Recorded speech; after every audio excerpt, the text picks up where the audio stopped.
With only the few theoretical tools that we've learned so far, we've actually traveled a fairly long way and been able to solve some rather interesting problems. Now it's time to learn some more theoretical tools. So I'm going to begin with Rolle's theorem, which will help us prove an even more important theorem called the mean value theorem. That, in turn, will help us towards L'Hopital's theorem or L'Hopital's rule.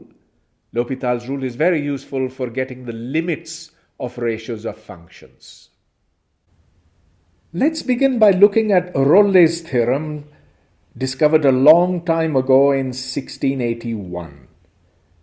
Let's read the statement carefully. It deals with a function f of x that is defined everywhere on the closed interval a to b. What that means is that if we consider this to be the point A, this to be the point B, then it's defined everywhere in between them. We're told that it has equal values at the two endpoints. In other words, f of A and f of B are equal.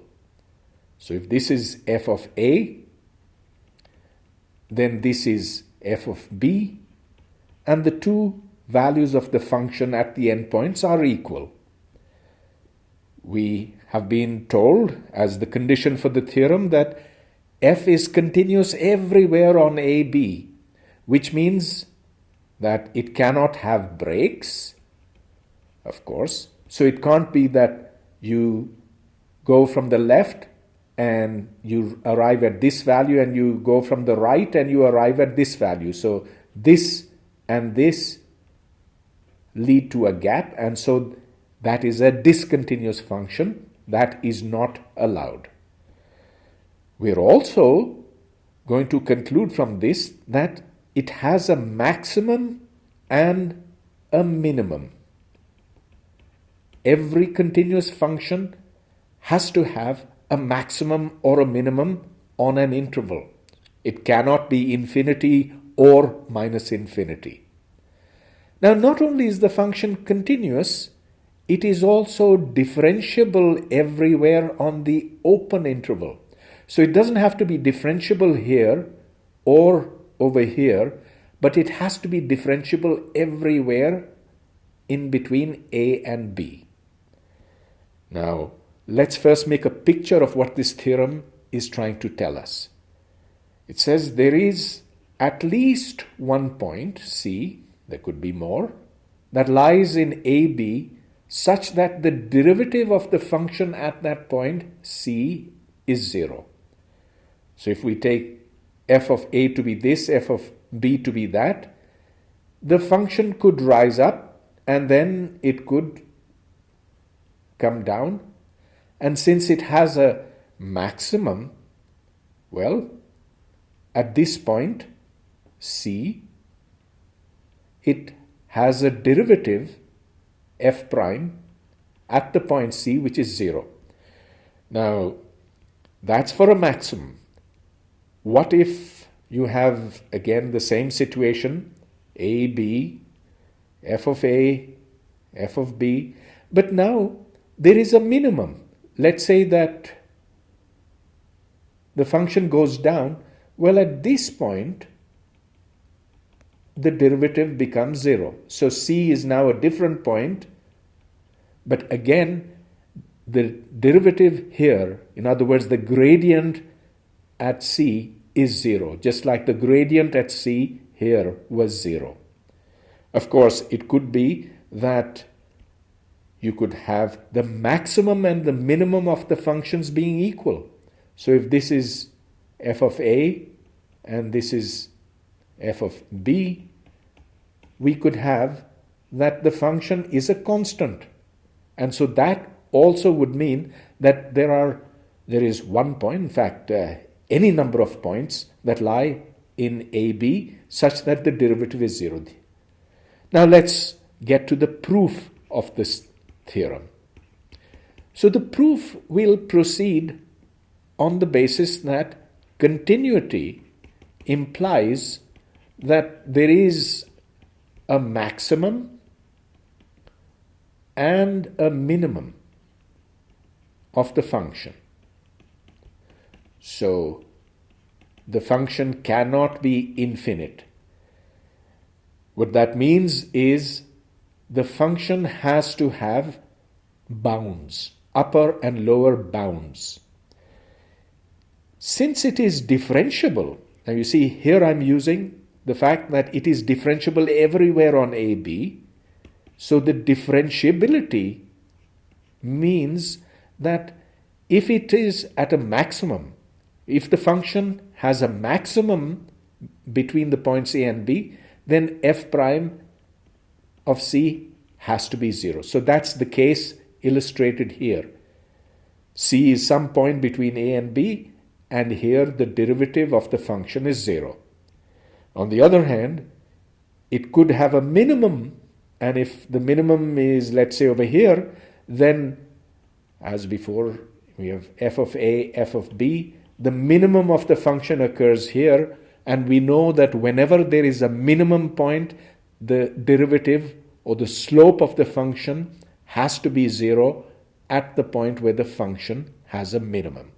Just like over here where the function had to have f prime 0 at the maximum.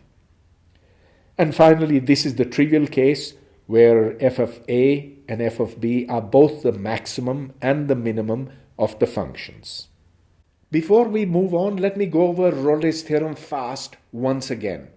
So here is the point A, f of A, and here is the point B, f of B. The trivial case is where the slope is 0 everywhere between A and B, and so the point C lies anywhere on this straight line. On the other hand, the function could rise, and since this is a continuous differentiable function, it has a maximum, it has to therefore come down and end up at the point B, f of B. And because it has reached a maximum and is differentiable, therefore at one point, this point over here, the function has 0 slope, and that happens at the point directly below that. So the point C is over here. But instead of going up, the function could have come down, reached a minimum, and then gone back up to B, f of B. And so you can see that there is again a point where the derivative is 0. We can easily check Rolle's theorem for this function. F of x is 1 plus x minus x cubed in this closed interval between 0 and 1. I'm deliberately not going to draw a graph because the value of a theorem is that you don't have to draw pictures. The condition for Rolle's theorem is that the value of the function at the endpoint should be equal. And indeed, we see that f of 0 is 1. Also, that f of 1 is 1 plus 1 minus 1, which is 1. Furthermore, this is a continuous and a differentiable function. And now let's see what f prime of x is. Well, that's clearly 1 minus 3x squared. There will be a point C at which the derivative will be 0, and that's 1 minus 3c squared, which means that c has to be 1 over square root of 3. Now there's also a minus 1 over square root 3, but that lies outside of this interval between 0 and 1. And hence, in this case, we've proved that Rolle's theorem is satisfied. Let's ask what Rolle's theorem tells us when we have a function square root of a squared minus x squared in this interval. Now, there's going to be something new over here. Well, first of all, the conditions for Rolle's theorem are certainly satisfied. F at minus a is square root of a squared minus a squared, which is 0. And f at plus a is also 0. And so this is a function with equal values. Now let's calculate the derivative, f prime at any point x.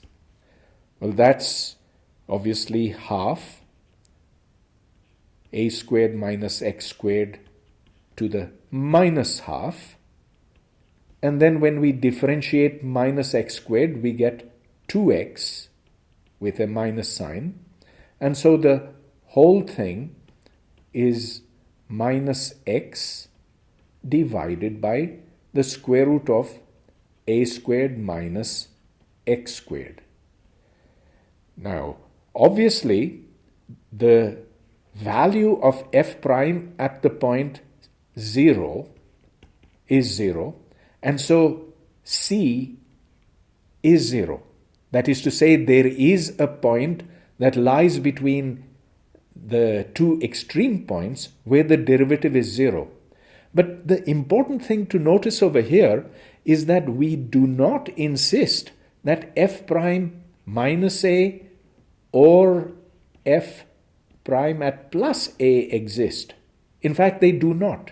If you put x equal to a or minus a, you're going to get something on top, which is non-zero, divided by 0. The function given over here, f of x square root of a squared minus x squared, is not differentiable at x equal to a, and so these quantities here, f prime at minus a, f prime at a, do not exist. Of course, if you look back at the statement of Rolle's theorem, it says that the function f of x has to be differentiable everywhere on the open interval ab, not on the closed interval. So there is no contradiction, and Rolle's theorem applies just as well. Let's now use Rolle's theorem to prove that x to the power 5 plus 6x minus 5 has one and only one real root. To do this, we need a little trick. We shall define f of x as x to the 5 plus 6x minus 5. Now clearly, f of x will be positive for x positive and large. That is to say, if x has some large positive value, then this term, x to the power 5, will dominate over the other two, and so f of x will be positive.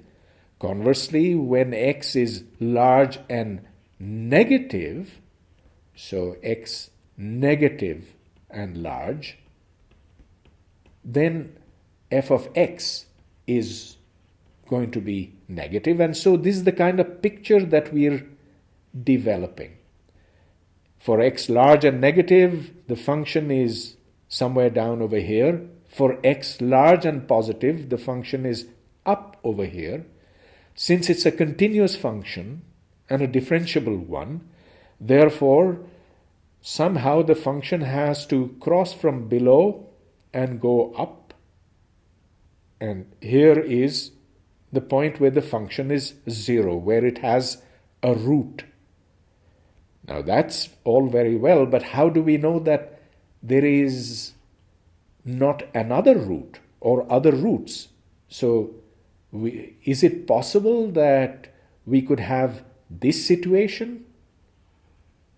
And the answer is no, because if you look at f prime of x, that is 5x to the 4 plus 6. And this is always positive. It doesn't matter what the value of x is, positive, negative, 0. F prime is always going to be greater than 0. In other words, it's never going to be equal to 0. On the other hand, Rolle's theorem says that we should have between this point and this point some point in between where the derivative is 0. Now that's impossible. Similarly, this is impossible. And so we have proved that there can be only one root to this equation. We're now going to prove the famous mean value theorem, which is going to be very similar to Rolle's theorem. Again, it deals with the function f of x on the closed interval between a and b. As before, it is continuous everywhere on the closed interval ab, and it's differentiable everywhere, but it doesn't have to be differentiable at x equal to a or x equals b. If it is, fine, but it's not necessary. Now, the statement of the theorem is that there's at least one point c within this open interval such that f prime c is equal to f of b minus f of a over b minus a. Of course, if f of b was equal to f of a, then f prime c would be 0 as before, and then we'd get back to Rolle's theorem. But before proving the theorem, let me illustrate it. Let f of x be some smooth function which at x equal to a has value f of a, and which at x equal to b has value f of b.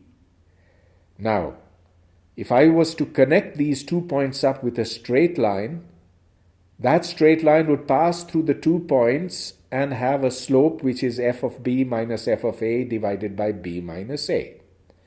The mean value theorem says that between the points a and b there is some point where the function has exactly the same slope as the line below. In this case, there are actually 2 points, 2 places where the function has slope equal to the slope of the line in between them, this one. Let's now prove the mean value theorem, now that we know what it means. For the proof, we shall define a new function g of x, which is the old function f of x minus x minus a into f of b minus f of a divided by b minus a. Note that the dependence of g upon x comes from f of x and from this x over here. Well, let's ask, why did we define such a function? Well, clearly, g of a is f of a, because when you put x equal to a, this goes away. Also, g of b is f of b. And now when I put x equal to b, this and this will cancel. So I'll get minus f of b, and then minus into minus, which will give me plus f of a. This and this cancel, and so this is f of a. In other words, I have a function now where g of a is the same as g of b, and this is precisely the condition that is needed for Rolle's theorem. Of course, g is continuous everywhere and it's differentiable everywhere in the interval as well. Rolle's theorem tells us that g prime at c must be equal to 0. So this comes from Rolle's theorem. But g prime at c equals 0, if you look up over here, that says that f prime of c from here is, or rather minus, if I differentiate this, if I take the derivative of g, I get g prime equals f prime minus f of b minus f of a over b minus a. And now this has to equal to 0. But that is precisely this condition over here. And so we have proved the mean value theorem using Rolle's theorem. Let's check the mean value theorem for this function in this interval. Well, obviously, f of 0 is 2. F of 1 is 4 minus 1 plus 2, which is 5. And so f of 1 minus f of 0 divided by 1 minus 0 is 3. Now let's see if there is a value of x such that the slope is 3. If we calculate f prime of x, that's 20x to the power 4 minus 1. And so we want to find a value of c, that is a value of x that lies within 0 and 1, such that f prime is equal to 3. And so we must solve this equation. 20c to the power 4 minus 1 is equal to 3. And so therefore, c to the power 4 is 4 over 20. And so therefore, c is going to be equal to 2 over 25 to the power 1/4. Indeed, this is a number that lies between 0 and 1, and so the mean value theorem has indeed told us the right thing. There is going to be some value of x where the slope is 3. And we found that that value of x is this c over here. Let's now use the mean value theorem to prove that if the derivative of f at the point x is 0 everywhere in an interval ab, then f of x is a constant. Now, here the important point is that the derivative has to be 0 not just at one point, but at all points within that interval. In that situation, f will be a constant. Let's see how to prove this. So here is our interval, let's say between a and b. Take any 2 points, call them p and q. The mean value theorem says that f of q minus f of p over q minus p is equal to the derivative at some point in between them. But the derivative is always 0. And you see, here is where f prime x equals 0 everywhere matters. So if f of q minus f of p over this non-zero thing is 0, that means that f of q has to equal to f of p, and it doesn't matter where q and p were. It simply means that the function is the same everywhere. And so that's also equal to f of a, which is also equal to f of b. The function is a constant. That's actually an important, rigorous result. Let's use the above to prove that if the derivative of two functions is the same in AB, then the two functions are related to each other through a constant. F is equal to g plus a constant. To do that, let's define a new function, h of x, which is f of x minus g of x, in which case h prime of x is obviously f prime of x minus g prime of x. And since f prime is the same as g prime, that's 0. So h prime is 0. And we've just proved that if the derivative of a function is 0 everywhere in AB, then that function is a constant. And so h of x is a constant.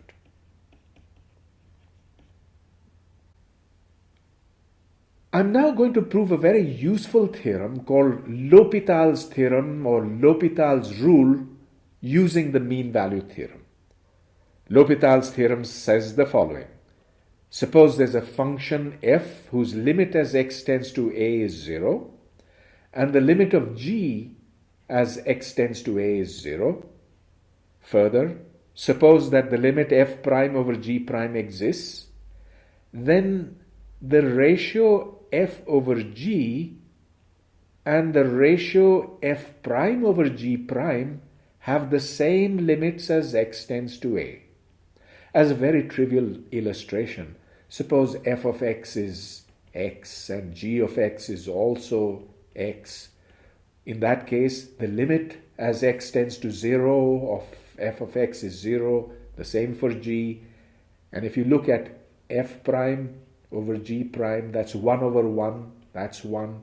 And so at least it checks out in that particular case. The general theorem can be proved without the assumption that f is continuous and g is continuous at x equal to a. But to simplify the proof and do it quickly, let me assume that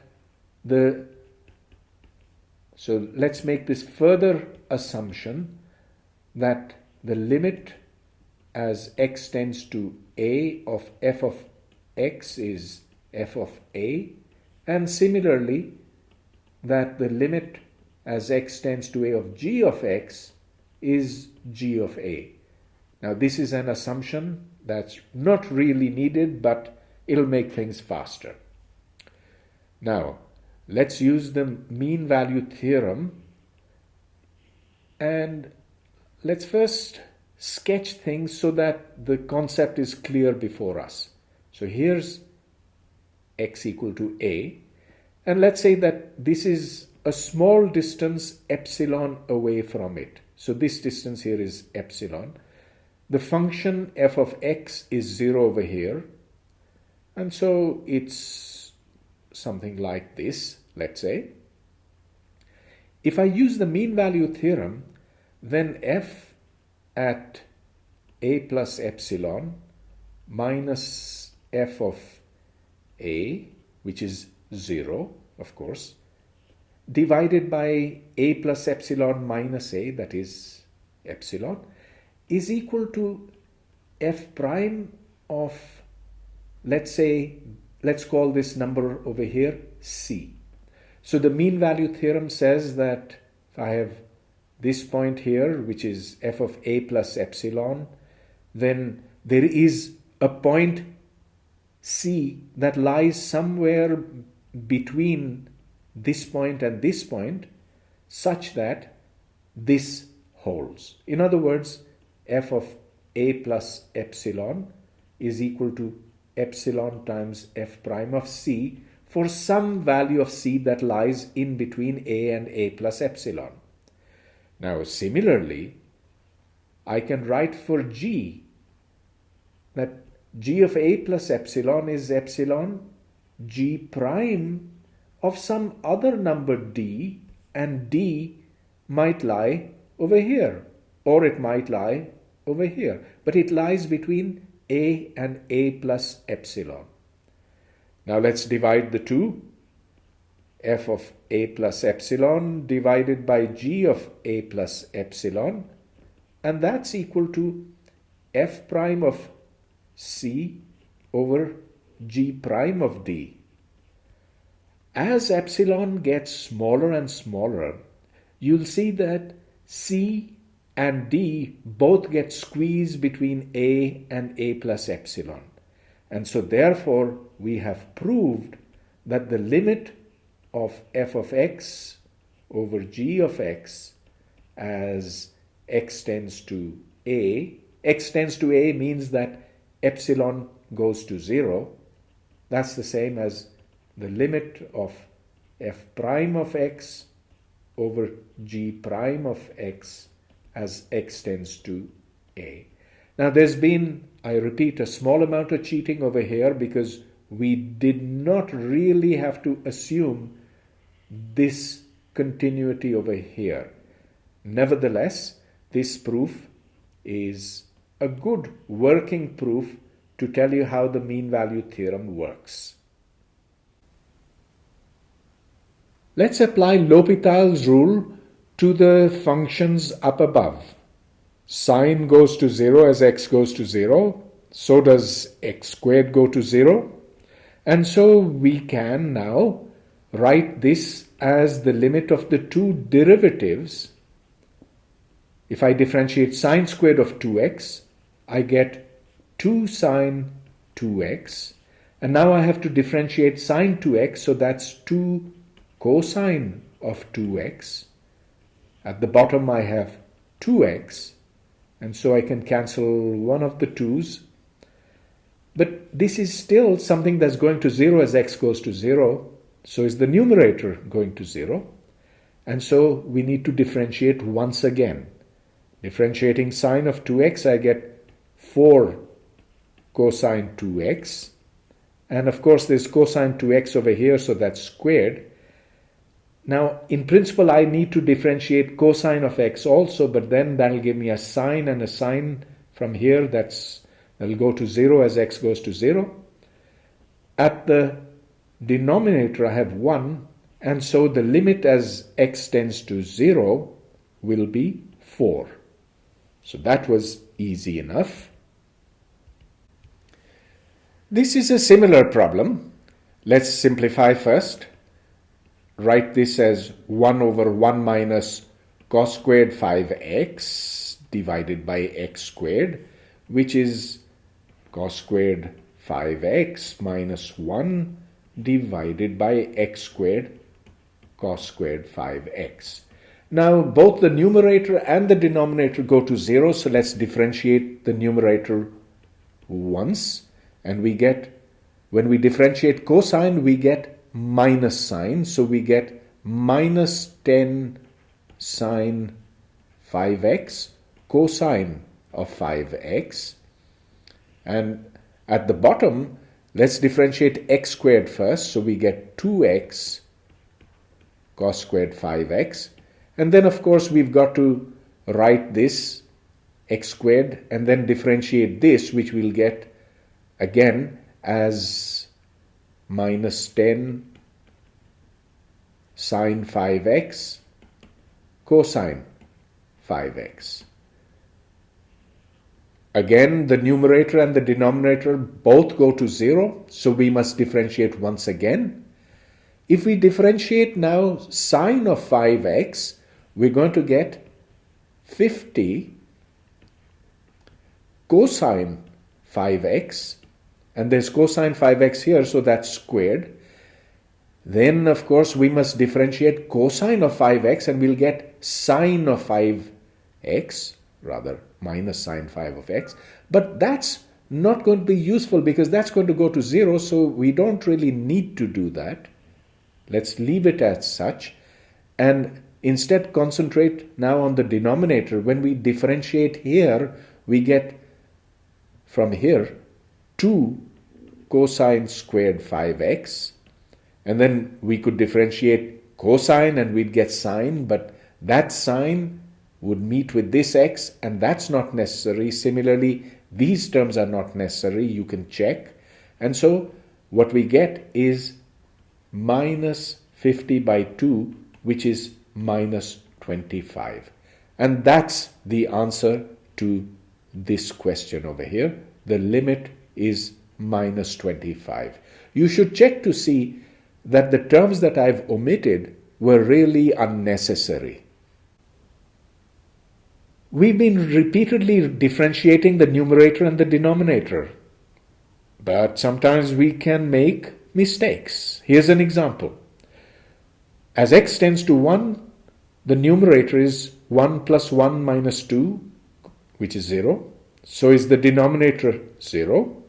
Hence, we differentiate. X cubed gives us 3x squared, x gives us 1. And the denominator, we get 2x minus 3. Now, let's differentiate once again. 3x squared gives us 6x, 2x gives us 2, and that, as x tends to 1, gives us 3. But this answer is wrong. You see, we made a mistake.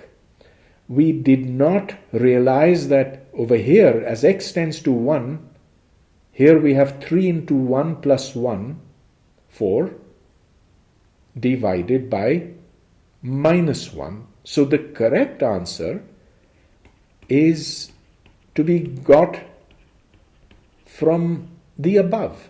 As x tends to 1, we get 4 divided by minus 1. So this is the right answer. This is wrong. Here's a slight variation of L'Hopital's theorem.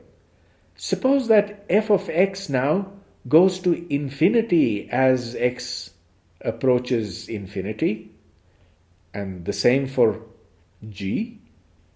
Suppose further that the limit of f prime over g prime exists, then we are told that f over g and f prime over g prime have the same limits as x becomes large.